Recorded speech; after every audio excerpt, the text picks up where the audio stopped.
9/11 is one of those days in history where everyone remembers exactly where they were when they heard the news. And in New York in particular, the event brought people together to mourn and heal. International Affairs commentator Doug Herbert joins us in the studio now to discuss how the U.S. collectively responded to the tragedy. Hello again, Doug. 9/11 really united the country, at least for a time.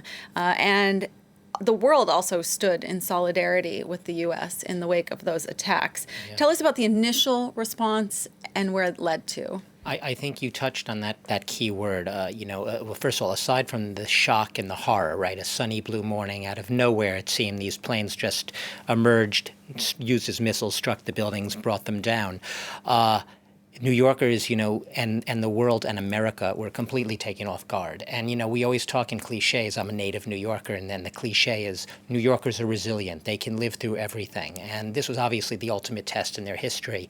And what's remarkable today, and it's hard to believe it's been 20 years, yet so much has changed in the nature and the spirit of that solidarity, to think of an entire country and New York, everyone coming together, strangers, total strangers helping each other out. When you think of the valor and the courage, those are the only words you can use for it, of those 340 plus firefighters who were going up the stairs of the towers while everyone else was coming down. I mean, where do you even begin to describe that? The scope of the tragedy was such that people almost reflectively, instinctively came together in that moment.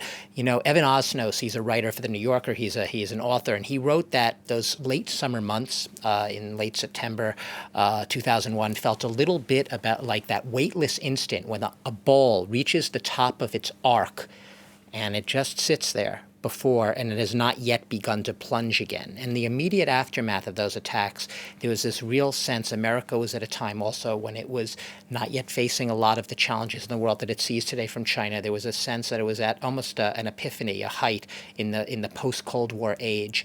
And there was a sense of strength, and we can do this together. We can unite as a nation. Even this, the most tragic of tragedies, it seems, since Pearl Harbor, even worse perhaps, we can come together and we can move through this. That was the spirit in New York. And like I said, it bears sort of reminiscing about it today, because I'm not quite sure if it could be replicated in exactly the same way 20 years later.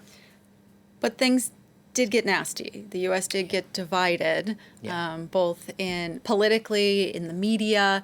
And I mean, you look at today now, we have white supremacists as the biggest threat to domestic life in the U.S. You're absolutely right. Look, when George W. Bush went on television a few days after the attacks, and he sort of employed the term war on terror, it had the overwhelming support of the American public.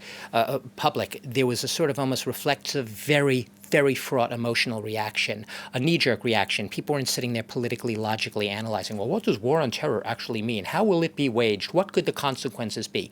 No. There was the human instinct for vengeance and lashing out.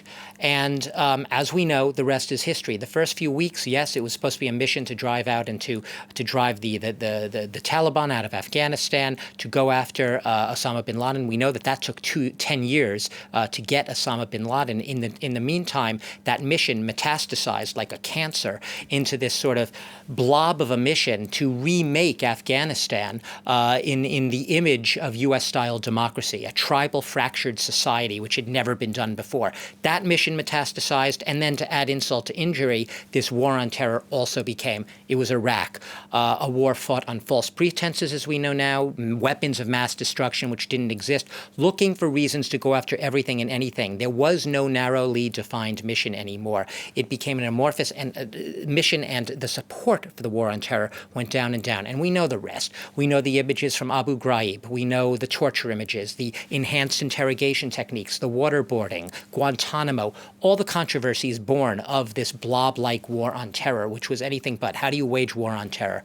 That's what it turned into. And yes, goodwill was squandered. I just want to show the sense of it was you're either with us or against us, as George Bush said in the beginning. And look at this front cover of the New York Post newspaper. I'll admit, not my favorite newspaper by a long shot. But sometimes they come up with the headlines, which carry a lot of emotional, powerful punch. Axis of Weasel, what were they talking about? The decision by France, notably France, but also Germany, fell into lockstep, not to join that coalition in this war on terror, because they really didn't know where it would lead. They had a lot of reservations about it. And this sort of summed up that U.S. U.S. attitude. You could call it today, looking back, U.S. hubris. But in the beginning, let's remember, it was a horrible tragedy. The world was behind America. Americans were united. And in the moment, it was one of solidarity and let's do something about this to save our country, basically. Douglas Herbert, with a look back at how the U.S. and the world evolved post 9/11. Thank you so much.